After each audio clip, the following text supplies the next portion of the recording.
사기열전 마지막 장입니다. 70장 태사공 자서 1. 뼈대 있는 집안의 내력. 옛날에 전욱, 황제의 손자입니다. 옛날에 전욱은 남정, 천문을 관장하는 벼슬입니다. 남정 중에게 하늘에 관한 것을 주관하게 하고 북정, 지리를 관장하는 벼슬입니다. 북정 여에게는 땅에 관한 일을 관장하도록 명령하였다. 당뇨와 우순시대에 이르러서는 중과 여의 후손들에게 계속 천문과 지리를 맡게 하여 하와 상해까지 이르렀으니 중과 여는 대대로 천문과 지리를 주관한 것이다. 주대의 정맥에 봉해졌던 휴보도 여시의 후손이다. 그런데 주나라 선왕 때에 이르러 그 후손들은 관직을 잃어 사마시가 되었다. 사마시는 대대로 주나라 역사를 관장하였다. 주나라 해왕과 양왕 사이에 사마시는 주나라를 떠나 진나라로 가게 되었으며 진나라의 중군인 수해가 진나라로 달아나 버리자 사마시는 소량으로 들어갔다.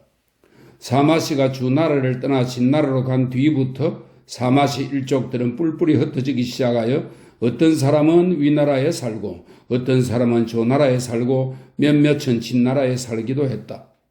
위나라에 살던 사람은 중상국의 재상이 되기도 하였고 조나라에 살던 사람은 금술에 관한 전례를 전함으로써 후세의 명성을 날렸으니 괴외가 바로 그 후손이다. 진나라에 있던 사람은 이름이 사마조로 장의와 논쟁을 벌였다. 이때 해왕이 사마조에게 총나라를 치게 하자 사마조는 마침내 총나라를 무너뜨리고 그로 인하여 그곳을 지키게 되었다. 사마조의 손자 사마근은 무왕군 백기를 섬겼다. 사마시가 살고 있던 소량은 명칭을 하양으로 바꾸었다. 사마근과 무왕군은 장평에 진을 치고 있던 조나라 군대를 깨뜨려 장평 땅에 생매장시키고 돌아왔다. 그는 두에서 백기와 함께 자결 명령을 받아 화지에 묻혔다. 사마근의 손자 사마창은 진시황 때 진나라의 주철관, 철을 녹여 그릇을 만드는 일을 관장하던 관리입니다. 진나라의 주철관이 되었다. 괴외의 현손 사마왕은 무신군의 장수가 되어 군대를 거느리고 조가현을 정벌하였다. 제후들이 수로왕을 칭하게 되자 그는 은왕으로 봉해졌다. 한왕이 초나라를 칠 때 사마왕은 한나라에 귀의함으로써 한해군을 자기 땅으로 만들었다. 사마창이 무택을 낳았고 무택은 한나라의 시장, 여기서는 장사하는 시장을 관리하는 직책입니다. 한나라의 시장이 되었다. 무택이 사마희를 낳았고 사마희는 오대부가 되었다. 이들은 세상을 떠나자 모두 고문에 묻혔다. 사마희가 사마담을 낳으니 사마담은 태사공이 되었다. 천하의 이치는 하나인데 제각기 길을 간다. 태사공 사마담은 당도, 천문학자입니다. 당도에게 천문학에 관한 것을 배우고 양하에게 역을 전수받고 황자에게 도가 이론을 배웠다. 태사공은 근원과 원봉 사이에 벼슬을 하였다. 그는 학자들이 학문의 참뜻을 통달하지도 못하면서 스승을 배척하는 것을 우려하여 곧 육가, 즉 유가, 묵가, 도가, 법가, 음양가, 명가의 핵심이 되는 가르침을 다음과 같이 논의했다. 역. 대전에서 천하 사람들의 학설은 하나이건만 거기에 이르기 위해서 온갖 생각을 다하고 같은 길로 귀착하면서 일부러 다르게 가려고 한다라고 하였듯이 저 음양가, 유가, 묵가, 명가, 법가, 도덕가 등은 이를 힘써 다스리려고 하는데 다만 그들이 내세우는 이론이 서로 길을 달리하여 어떤 것은 제대로 살폈고 어떤 것은 제대로 살피지 못한 것이 있을 뿐이다. 일찍이 나는 음양가의 학술을 관찰해 본 적이 있는데 대체로 상스러움에 치중하고 금기하고 꺼리는 것이 많아 사람으로 하여금 구속받게 하고 두려워하게 하는 바가 많았다. 그러나 사시, 추동을 말합니다. 사시가 운행하는 큰 순서를 배열한 점만은 놓쳐서는 안 될 것이다.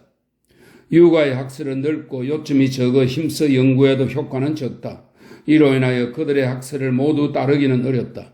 그러나 그들이 군신과 부자 사이에 예절을 자리매김한 것과 부부와 장류 사이에 구별을 정한 것은 바꾸어서는 안 된다. 묵가는 검소함을 내세워 따르기가 어렵다. 이로 인하여 모두 따라 실천할 수는 없지만 그 근본을 튼튼히 하고 씀씀이를 절약해야 한다는 견해는 버릴 수 없는 것이다.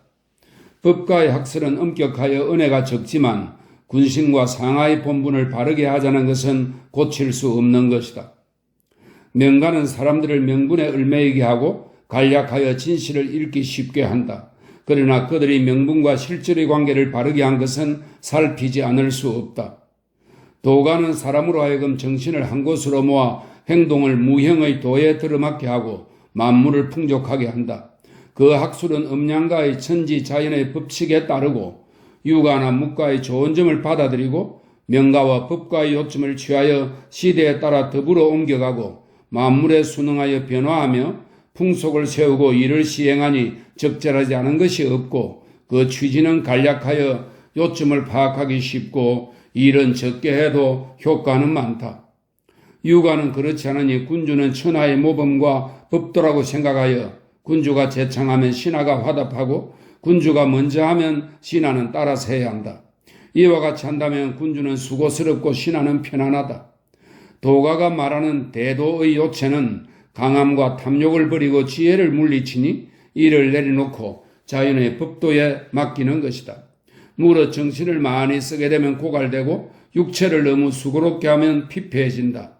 육체와 정신이 소란스럽고 동요되는데 천지 자연과 더불어 영원히 존재하였다는 말은 들어본 바 없다. 저 음양가는 사시 8위 12도 24절마다 교령은 해야 할 것과 해서는 안 될 여러 가지 규정입니다.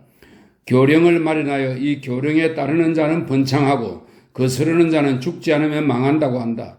반드시 그렇지는 않다. 그러므로 사람으로 하여금 이것의 구속을 받게 하여 매우 두려워하게 한다라고 말한 것이다. 봄에 싹이 트고 여름에 성장하며 가을에 걷어들이고 겨울에 저장하니 이는 영원히 바뀌지 않는 하늘의 법칙이므로 이것을 따르지 않는다면 천하의 기강을 세울 수 없게 된다. 그러므로 사시, 즉 운행의 큰 순서를 놓칠 수 없다고 한 것이다.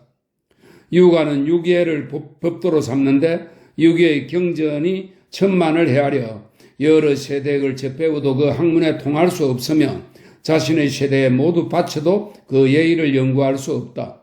그러므로 범위가 넓고 요점이 적어 힘써 연구해 보아도 효과는 적다라고 말한 것이다. 군신과 부자의 예절을 배열하고 부부와 장녀의 구분을 정해놓은 것은 비록 백가, 모든 학파입니다. 백가라 하더라도 바꿀 수 없다. 묵가도 여임금과 순임금의 도를 숭상하여 그들의 덕행에 대해 말한다.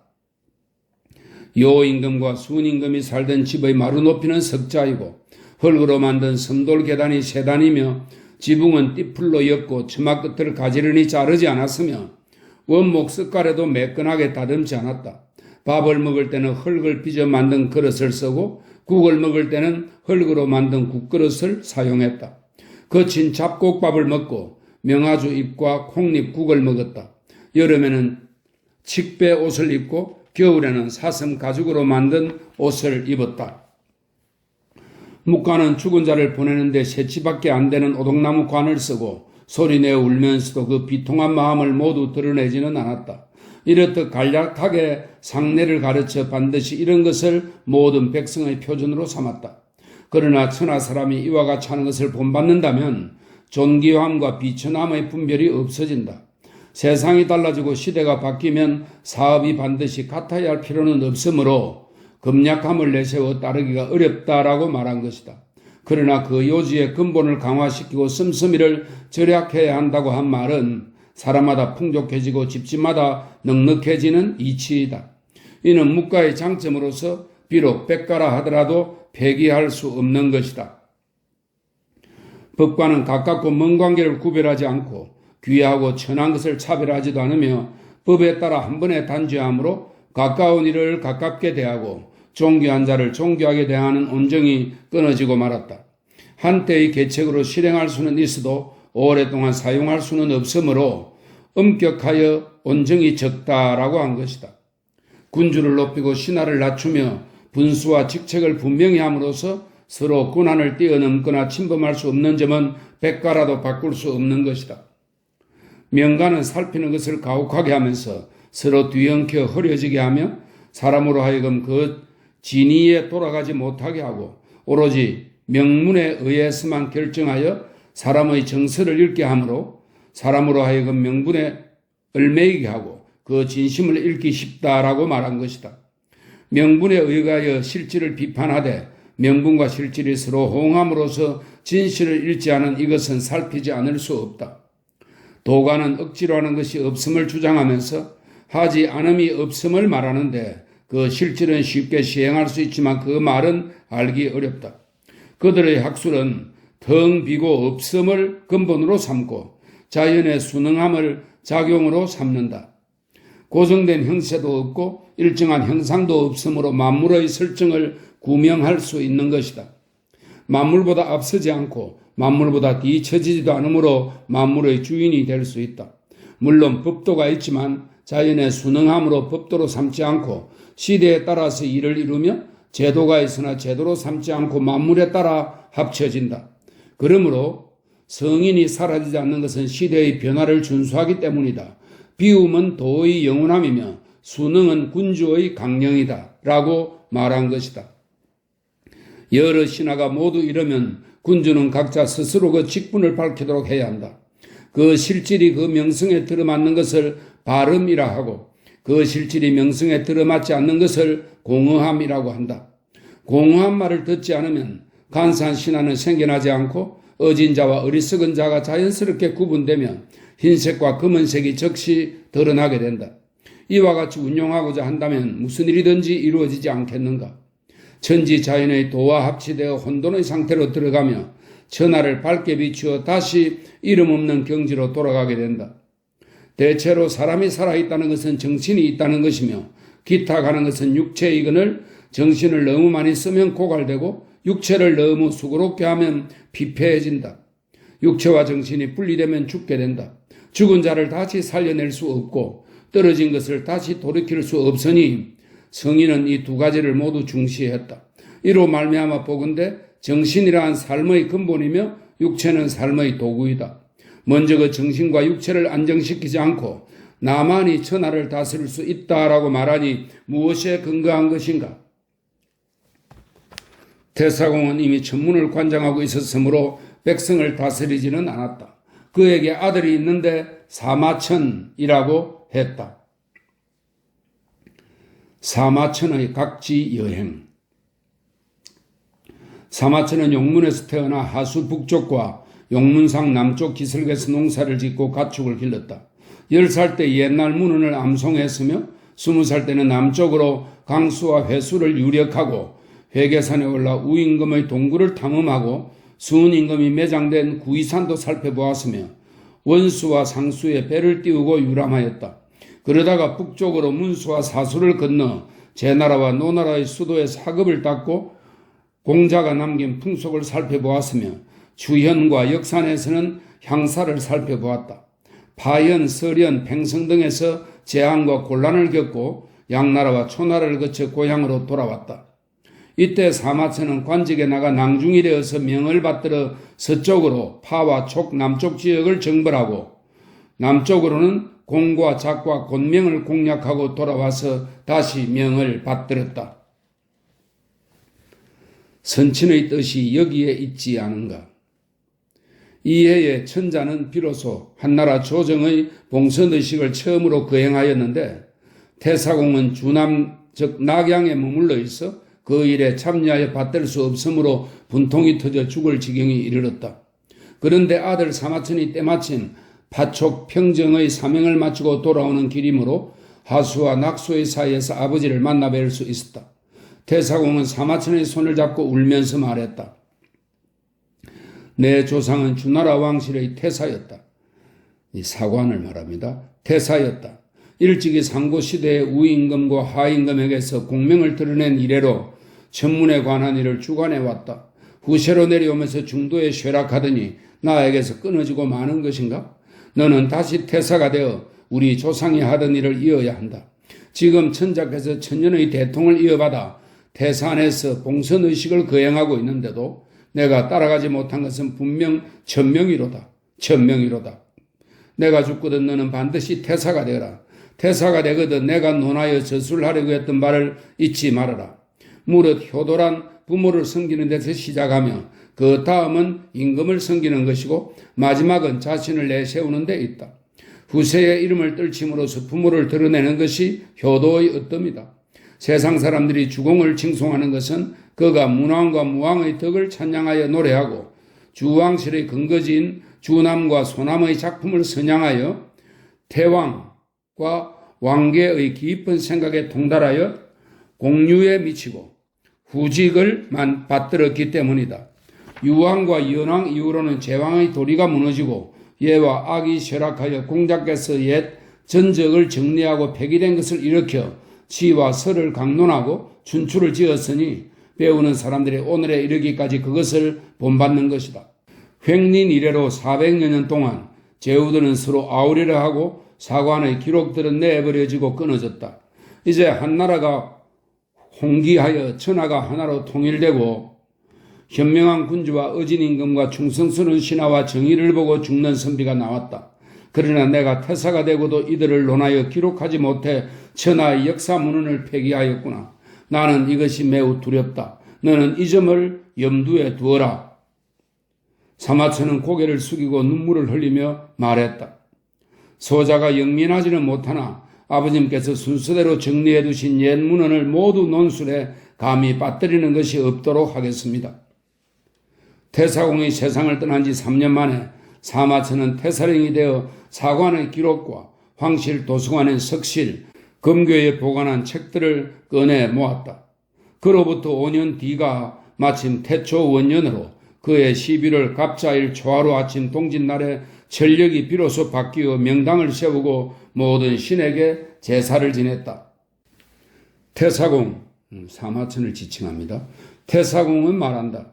선친께서 주공이 세상을 떠난 지 500년이 지나 공자가 있고 공자가 죽은 뒤 지금에 이르기까지 500년이 되었으니 다시 밝은 세상을 이어받고 역전을 바로잡고 춘추를 이어받고 시서의 악의 근본을 밝히는 자가 있을 것이다 라고 말씀하셨으니 선친의 뜻이 여기에 있지 않았는가? 뜻이 여기에 있지 않았는가? 내가 어찌 감히 사양하겠는가? 사마천과 호수의 춘추 논쟁. 상대부 호수가 말했다. 옛날 공자는 무엇 때문에 춘추를 지었습니까? 태사공이 말했다. 나는 동생, 동중서를 말합니다. 동생이 하는 말을 들었습니다. 주나라의 도가 쇠미해지고 폐지되자 공자가 노나라 사구는 형옥을 살피던 직책입니다. 공자가 노나라 사구가 되었다.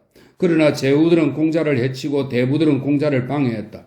공자는 자기 주장이 쓰이지 못하고 도가 행해지지 못할 것을 알자 노나라 242년 동안의 일들에 대해서 옳고 그름을 따져 천하의 본보기로 삼았다. 천자라도 착하지 않은 일을 했으면 깎아내리고 제후라도 무도하면 배격하며 대부라도 의롭지 못하면 성토하여 왕이 할 일을 달성하려고 했다. 또 공자는 나는 처음에는 헛된 말로 기록하려 했으나 이것은 구체적인 사실로 표현하는 쪽이 보다 더 절실하고 명백하다라고 하였습니다. 춘추는 위로는 사망의 도를 밝히고 아래로는 사람들이 하는 일의 기강을 분별하여 의심나는 것을 구별하였으며 옳고 그런 것을 밝히고 아직 결정하지 못한 것을 결정하도록 하며 선을 선이라 하고 악을 악이라 하며 현을 현이라 하고 못난 사람을 천하게 여기며 멸망한 나라를 존재하게 하고 끊어진 집안을 다시 이었으며 헐어 없어진 전통을 보완하여 다시 일으켰으니 이는 왕도의 중요한 것이라 하겠습니다. 역은 천지와 음양과 사시와 오행의 운행 원리를 밝히고 있으므로 변화에 대한 서술이 뛰어나고 얘는 인륜의 기강을 다루기 때문에 행실을 바르게 하는 데 대한 서술이 뛰어납니다. 선은 선왕의 사직을 기록하므로 정치에 대한 서술이 뛰어나고 시는 산천, 계곡, 금수, 초목, 빈모, 자웅에 대해 기록하고 있으므로 풍자적 은유가 뛰어납니다. 악은 근거하고 있는 곳에서의 즐거움을 기록하고 있어 조화에 대한 서술이 뛰어납니다. 춘추는 옳고 그름을 분별하므로 사람을 다스리는 일에 대한 서술이 뛰어납니다. 이러한 까닭으로 얘는 사람을 절도 있게 하고 악은 사람의 마음을 화합시켜 주며 선은 사실을 말하고 시는 진리를 전달하며 역은 변화에 대해 말하고 춘추는 도의를 밝힙니다. 어지러운 세상을 다스려 바른 대로 이끄는 것으로 춘추보다 가까운 것이 없습니다. 춘추는 문자 수만 자로 이루어졌으나 그 뜻은 수천 가지나 됩니다. 만물이 흩어지고 모이는 것이 모두 춘추에 실려 있습니다. 춘추 가운데 임금을 시해한 것이 36건이고 나라를 망친 것이 52건이나 되며 제후가 망명하여 그 사직을 보존하지 못한 경우는 이루다 셀 수 없습니다. 그렇게 된 까닭을 살펴보면 모두 근본을 잃었기 때문입니다. 그래서 역에는 들끝만한 작은 잘못도 결과는 천리나 오차가 있을 수 있다라고 했고, 또 신하가 임금을 시해하고 자식이 아버지를 죽이는 것은 하루아침이나 하루저녁의 원인으로 인한 것이 아니라 오랫동안 원인이 쌓인 것이다 라고 했습니다. 따라서 나라를 가진 자는 춘추를 알지 못해서는 안 됩니다. 이것을 모르면 눈앞에서 참은해도 눈치채지 못하고 뒤에 역적이 있어도 알지 못합니다. 신하가 된 자도 춘추를 알지 못해서는 안 됩니다. 이를 모르면 늘 있는 일에도 마땅함을 모르며 뜻하지 않은 병고를 당해도 알맞은 대처 방법을 모릅니다. 군주나 아버지가 되어 춘추의 의에 통하지 못한 자는 반드시 원흉이라는 악명을 듣게 될 것입니다. 신하나 자식된 사람으로서 춘추의 의에 통하지 못한 자는 반드시 찬탈이나 시역의 벌을 받아 죽을 죄라는 악명을 입게 됩니다. 사실 그들은 모두 선으로 여기지만 그 대의를 모르기 때문에 헛된 말을 뒤집어 쓴다 해도 감히 그 죄를 벗어나지 못합니다. 무릇 예의의 근본 뜻에 통하지 못하면 임금은 임금답지 못하고 신하는 신하답지 못하며 아버지는 아버지답지 못하고 자식은 자식답지 못하게 됩니다. 군주가 군주답지 못하면 신하에게 침범을 당하고 신하가 신하답지 못하면 군주에게 주살되며 아버지가 아버지답지 못하면 무도해지고 자식이 자식답지 못하면 불효하게 됩니다. 이 네 가지 일은 천하에서 가장 큰 잘못입니다. 천하의 큰 잘못을 저질렀다는 말을 뒤집어 써도 이것을 받아들이고 감히 벗어나지 못합니다. 그러므로 춘추는 예의의 대종입니다. 예란 일이 아직 생기기 전에 막는 것이며 법은 이미 생겨난 뒤에 실시하는 것입니다. 법이 작용하는 것은 눈에 잘 보이지만 예가 미리 금할 수 있다는 것은 알기 어렵습니다. 호수가 말했다. 공자시대는 위에 현명한 군주가 없어 아래에서 자신이 임용되지 못했습니다. 그래서 공자는 춘추를 지어 빈 문사로서 예의를 단정하여 왕의 법도로 삼았습니다. 그런데 지금 선생은 위로 밝은 천자를 만났고 아래에서 관직을 얻어 지키게 되었으니 모든 일이 다 갖추어졌고 모든 사람이 각각 그 마땅함을 얻고 있습니다. 선생의 논제에서는 무엇을 밝히려는 것입니까? 태사공이 말했다. 아닙니다. 그런 것이 아닙니다. 나는 돌아가신 아버님이 말씀하시는 것을 들었는데 복희는 지극히 순화하여 역의 8궤를 만들었다. 요임금과 순임금의 성스러운 덕은 상서에 기록되어 있고 예악이 여기에서 일어났다. 은나라 탕왕과 주나라 무왕이 융성한 때는 시인들이 이것을 노래하였다. 춘추에서는 선을 취하고 악을 물리치며 하은주 3대의 덕을 높이고 주나라 왕실을 찬양했으므로 단지 풍자와 비방에 그치는 것만은 아니다라고 했습니다. 한나라가 일어난 뒤로 밝은 천자에 이르러 상스러운 징조가 나타나 봉선의식을 행하고 정삭을 다시 정하고 의복 색깔을 바꾸고 하늘로부터 명을 받아 은택이 끝없이 흐르고 있습니다. 바다 바깥의 풍속이 다른 국가로서 여러 차례 통역을 거쳐 변경으로 찾아와 조정에 공물을 바치고 아련을 청하는 자가 이루 헤아릴 수 없을 정도입니다. 신하와 백관들이 애써 성덕을 칭송하고는 있지만 오히려 그 뜻을 다 표현할 수는 없습니다. 또한 선비가 어질고 재능이 있는데도 등용되지 못하는 것은 나라를 가진 자의 부끄러움이며 임금이 밝고 거룩한데도 그 덕이 천하에 널리 알려지지 못하는 것은 담당 관리입니다. 유사의 잘못입니다. 하물며 나는 기록하는 벼슬인 사관이 되었으면서도 밝고 거룩한 천자의 덕을 버려둔 채 기록하지 않고 공신과 세가와 현대부의 업적을 없앤 채 기술하지 않았으니 선친께서 남긴 말씀을 어긴 것으로 이보다 큰 죄는 없습니다. 나는 이른바 지난 일들을 적어 대대로 전해 내려오는 것을 간추려 정리하려 할 뿐 창작하려는 게 아닙니다. 그러므로 당신이 이것을 춘추와 비교하는 것은 잘못입니다. 이렇게 하여 그 글, 무는 자료를 말합니다. 이렇게 하여 그 글을 논하여 순서를 매기게 되었다. 마음속에 맺힌 울분을 토로하기 위해 사기를 짓다. 그로부터 7년 뒤에 태사공은 이릉의 화를 입고, 이릉의 화라고 하는 것은 이릉이 흉노를 토벌하러 나갔다가 투항한 이를 놓고 탄핵 여부를 논할 때 사마천은 이릉을 두둔하는 주장을 하다가 무죄에게 노여움을 사서 궁형에 처해졌다는 설명이 있습니다.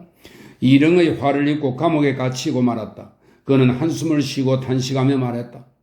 이것이 내 죄인가? 이것이 내 죄인가?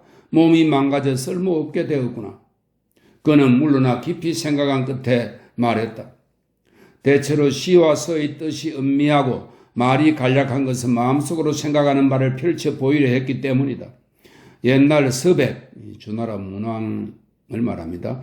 옛날에 서백은 유리에 갇혀 있으므로 주역을 풀이했고 공자는 진나라와 채나라에서 고난을 겪었기 때문에 춘추를 지었으며 구르는 쫓겨나는 신세가 되어 이소를 지었고 좌구명은 눈이 멀어 국어를 남겼다.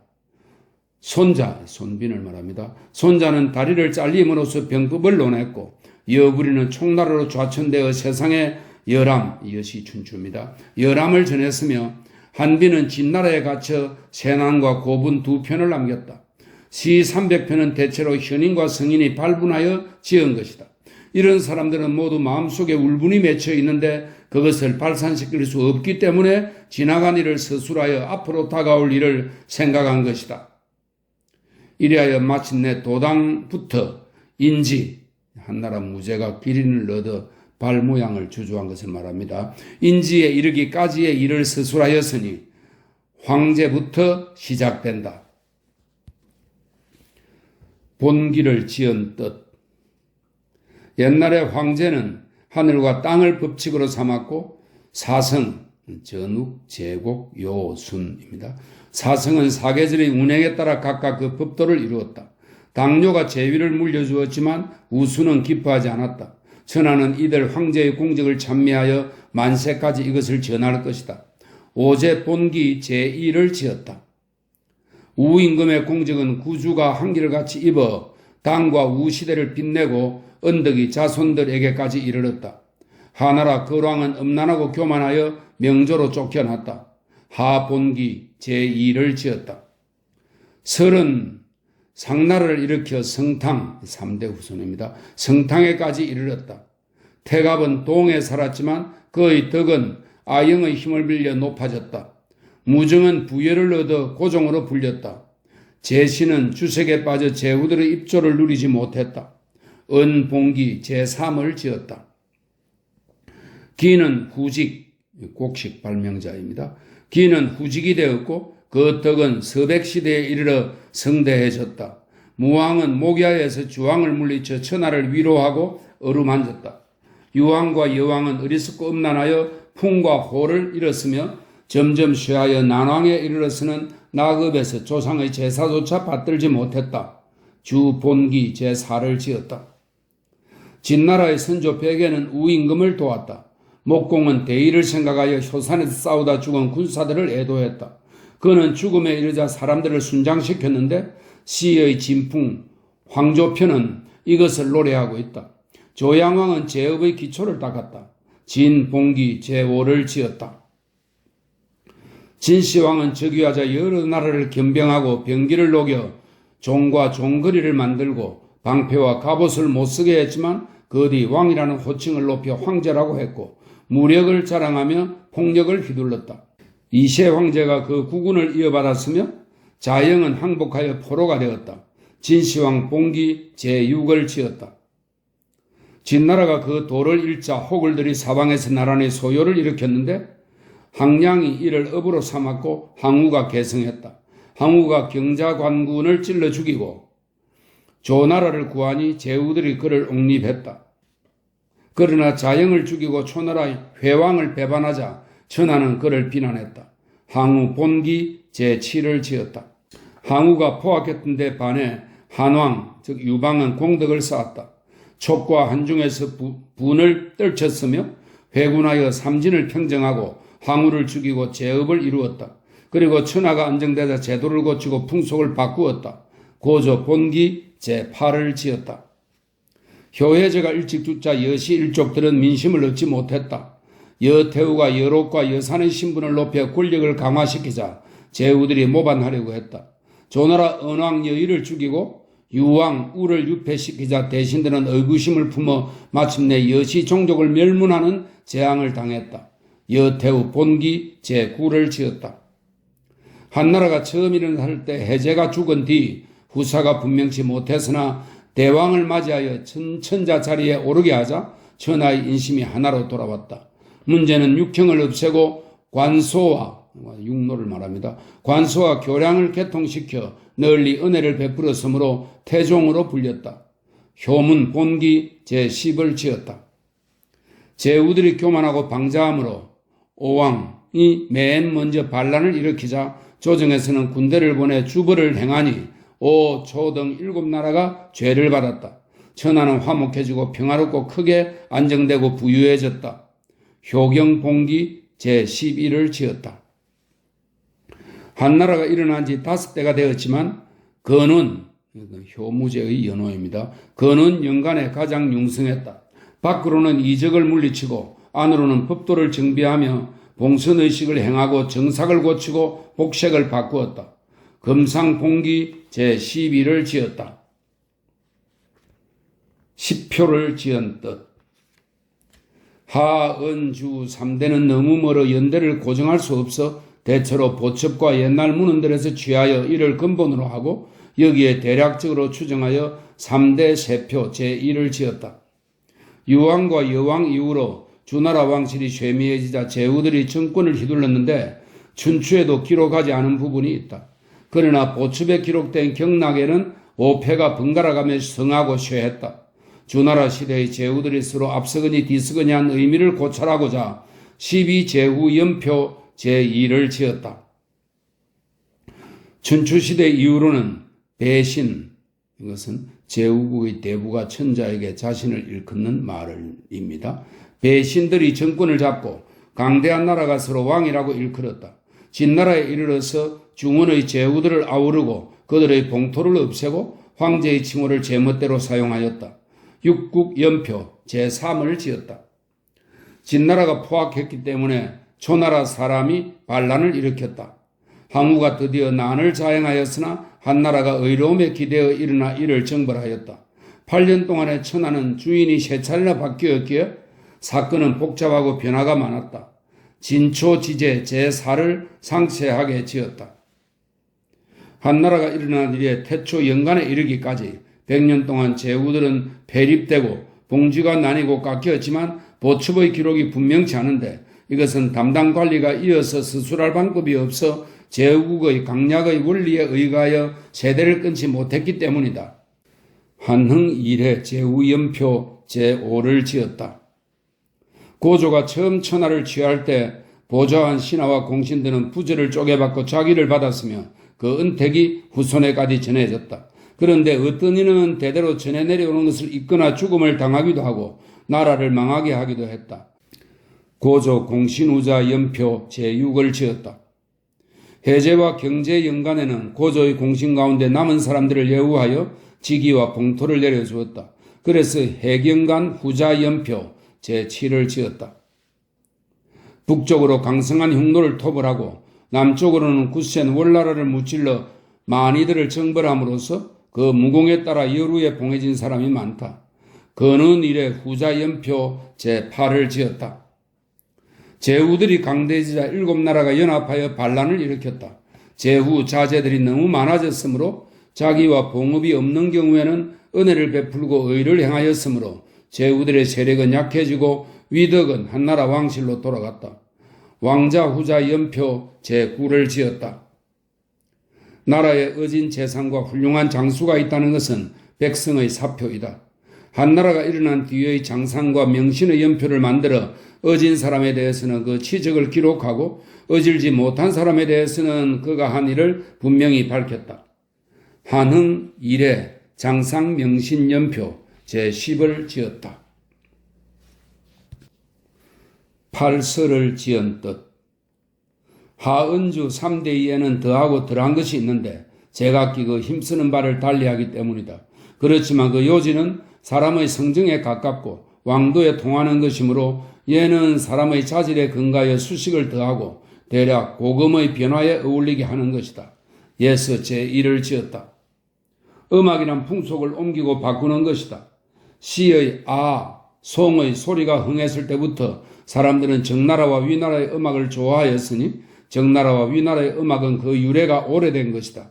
사람의 정감이 느끼는 것은 다같이 음악을 사용하면 풍속이 다른 먼 곳 사람들도 이에 따른다. 악서를 살펴 예로부터의 음악을 서술하여 악서 제2를 지었다. 병력이 없으면 나라는 강할 수 없고 덕이 아니면 나라는 창성할 수 없다. 황제와 당왕과 무왕은 이로써 일어났고 거왕과 주왕과 이세 황제는 이로써 멸망했으니 삼가지 않을 수 있겠는가? 사마법이 전해 온 지는 오래되었다. 태공망과 손빈과 오기와 왕자 성보 등이 이를 이어받아 밝혔다. 근세로 오면서 더욱 절실해져 인사의 변화를 지극히 연구했다. 율서 제3을 지었다. 악률은 음에 입각하여 양을 다스리고 역법은 양에 입각하여 음을 다스린다. 율력과 역법이 서로 다스림으로 그 사이에 조그만 틈도 허락하지 않는다. 오가의 역법은 각기 서로 다르다. 오가의 역법은 황제력, 진웅력, 화력, 윤력, 주력입니다. 각기 서로 다르다. 태초 원년부터의 역을 논하여 역서 제4를 지었다. 성신과 기상에 관한 글에는 흔히 기륭, 화복에 관한 말이 섞여 있어 경전에 부합되지 않는다. 그러나 문사를 미루어 응용하는 것을 고찰해보면 특수한 것도 아니다. 그래서 신뢰들을 모아 그 행사를 논하고 성신이 운행하는 법도를 차례로 조사하여 천관서 제5를 지었다. 천명을 받아 왕이 되니 봉순과 같은 부수의 일을 행하는 경우는 드물다. 이를 거행하면 모든 신령이 제사를 받들게 된다. 명산대천의 여러 신에게 제사를 지내는 예의 본원을 거슬러 올라가 연구하여 봉선서 제6을 지었다. 우임금이 하천을 소통시키자 구주가 안정되었다. 선방궁을 건립할 때에 이르러 막힌 물을 통하게 하고 개천을 끊어 도랑을 통하게 했다. 하거서 제7을 지었다. 화폐를 발행하는 것은 이것으로 농업과 상업을 유통시키기 위함이다. 그런데 그 궁극에 가서는 교활한 꾀를 써서 농간을 부리고 이를 겸병하는 자들이 점점 재산을 늘리고 투기로 얻는 이익을 다투는 바람에 근본을 버리고 끝을 향해 달린다. 그래서 이의 변화를 살펴보기 위해 평춘서 제8을 지었다.